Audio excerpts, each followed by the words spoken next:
Com o mesmo número de camadas, por ser do mesmo período, a maior carga nuclear diminui mais o seu tamanho. Vai puxando, vai tal do encolher. A carga nuclear pode ser blindada pelo maior número de camadas, diminuindo sua influência.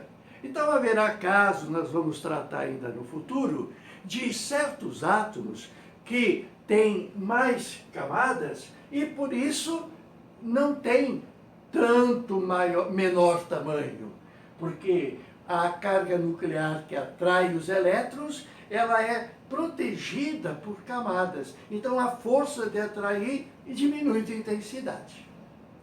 Bom, é muito comum em provas do ensino médio e naturalmente em vestibulares de comparar quem é o maior. Quem é o maior? Claro, entre átomos que têm camadas diferentes, aquele que tem maior camada é maior. Entre átomos com o mesmo número de camadas, o que tem menor carga é maior. Quem tem menor carga é o maior. Quem tem maior carga nuclear é o menor. Bem, terceira situação. Quem é o maior? O átomo ou seu cátion?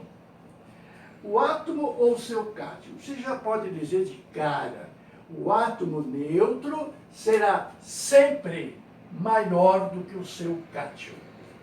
O átomo sempre será maior que o seu cátion. Por quê? Fácil, querido. Fácil.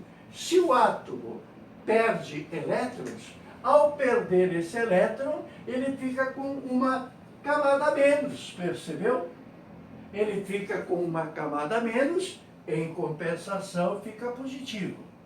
Então, uma das formas de você criar cátion é retirar elétron. Retirar elétron de um metal é deixar 100 elétrons na última camada. Bom, então o critério é o número 1. Número de camadas maior o átomo em relação ao seu cátion. Não se trata mais, não se fala mais de nada. Mais camadas, maior tamanho. Bom, uma outra situação. Entre o cloro átomo neutro e o cloro negativo. Cloro negativo tem nome. O seu nome é ânion. O átomo neutro será sempre menor do que o seu ânion. Ué, menor por quê? Vamos lá. O átomo de cloro tem 3 camadas. 3s2, 3p5. O ânion recebeu um elétron, percebeu? Ele recebeu um elétron e ficou negativo. Agora, nem por isso, nem por ter recebido elétrons, ele tem mais camadas. Percebe que o número de camadas é 3 também? Então, se o critério número 1 não desempatou, aí tu vai para a influência da carga nuclear, como já te aconselhei. Se você verificar a atração de 17 prótons em cima de 17 elétrons, tu tem uma atração tal, 17 positivos puxando 17 negativos. Agora, se 17 positivos continuam iguais à quantidade, porque a carga positiva é de prótons que são intocáveis no seu núcleo. Se os 17 prótons puxam um 18º, é como num cabo de guerra. O cabo de guerra puxando a corda lá, os homens de um lado, as mulheres do outro, bem alimentadas, está empatado. Aí chega um gaiato e passa a ser o 18º. Bom, aí desequilibra, aí é sacanagem, aí puxou para o lado dos homens. Compreendeu? Esse 18º é que faz a diferença. E sempre será assim. Se tem elétron a mais, na carga nuclear é que você vê a diferença. A atração da carga nuclear. Tendo que puxar um a mais, ele será maior do que o seu átomo. Então, é simples. O átomo será maior do que o seu cátion, o átomo será menor do que o seu ânion. Bom, é muito frequente também esse tipo de pergunta. Qual é a ordem crescente dessas espécies? Então eu tenho sódio positivo, cátion monovalente, eu tenho oxigênio negativo, 2 vezes, ânion bivalente, eu tenho flúor negativo uma vez, então é um ânion monovalente, eu tenho magnésio positivo 2 vezes, cátion bivalente, e tenho neônio, nem cátion nem ânion, ele é gás nobre. Muito bem. O que eu faço aí? Eu vou analisar primeiro quem tem mais camadas. Pronto, será o maior. Quem tem mais camadas, primeiro vamos ver quantos elétrons eles têm. O sódio tem 11 prótons e tinha 11 elétrons. Para ter ficado positivo, ele perdeu o 11º. Lembra? Para ele ter ficado positivo, ele perdeu o 11º. Onde é que está? Se ele perder esse elétron, ele fica com 10 elétrons. Muito bem. O elemento oxigênio, ele tinha, quando o átomo, 8 positivo prótons, 8 negativo elétrons, estava neutro. Para ter ficado negativo 2, ele deve ter recebido 2 elétrons.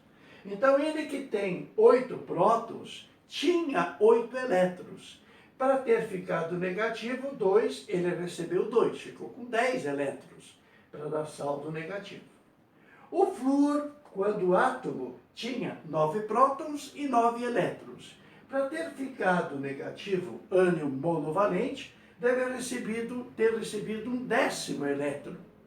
Da mesma forma, o magnésio tinha, quando o átomo, 12 prótons e 12 elétrons. Para ter ficado positivo, doou 2 elétrons. Aí vai dar o saldo positivo. 12 positivo com 10 negativo, tendo doado 2, ele vai ficar com carga mais 2. Já o neônio, ele é neutro, átomo neutro. Então ele tem número atômico 10, 10 prótons. E, para ser neutro, 10 elétrons. Verificamos que eles são isoeletronicamente. São iguais eletronicamente. Conclusão: se eles são iguais em número de elétrons, o número de camadas é o mesmo. Todos eles terão a mesma estrutura. 1s2, 2s2, 2p6. Todos eles têm a mesma estrutura eletrônica, mesmo número de camadas. Se não houve desempate pelo número de camadas, o desempate será pela carga nuclear. Bom, agora fica bem simples. Quem tem maior carga? Quem tem maior carga é quem tem 12. 12 puxa pra caramba. Puxa e fica bem pequeno. Ele fica pequeno, lembra? O átomo que puxa com mais intensidade, onde é que está o exemplo? Está aqui. O átomo que puxa com mais intensidade vai ser, aqui nesse caso, o átomo que puxa com mais intensidade, 17 em relação a 11, se ele tem mais carga nuclear, ele puxa mais e encolhe. Portanto, se são 12 para puxar, ele vai puxar bastante. Ele vai ser o menor dos menores da lista apresentada. O seguinte, vamos pegar o último.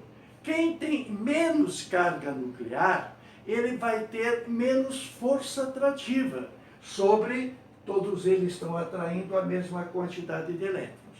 Se ele tem só 8 para puxar, então ele não consegue encolher. Ele não consegue encolher. O oxigênio negativo 2 vezes, ele tem menos força, então ele se torna o maior. Será maior aquele que tiver maior carga nuclear. Será menor o que tem maior carga nuclear. E será maior o que tem menos carga nuclear. Porque sendo com menos carga nuclear, ele não atrai, não diminui de tamanho. Quem tem maior carga nuclear atrai bastante. Atrai bastante, fica pequeno. Atrai pouco, fica grande. Aqui nós temos cargas intermediárias, então passa a ser a ordem crescente dessas espécies.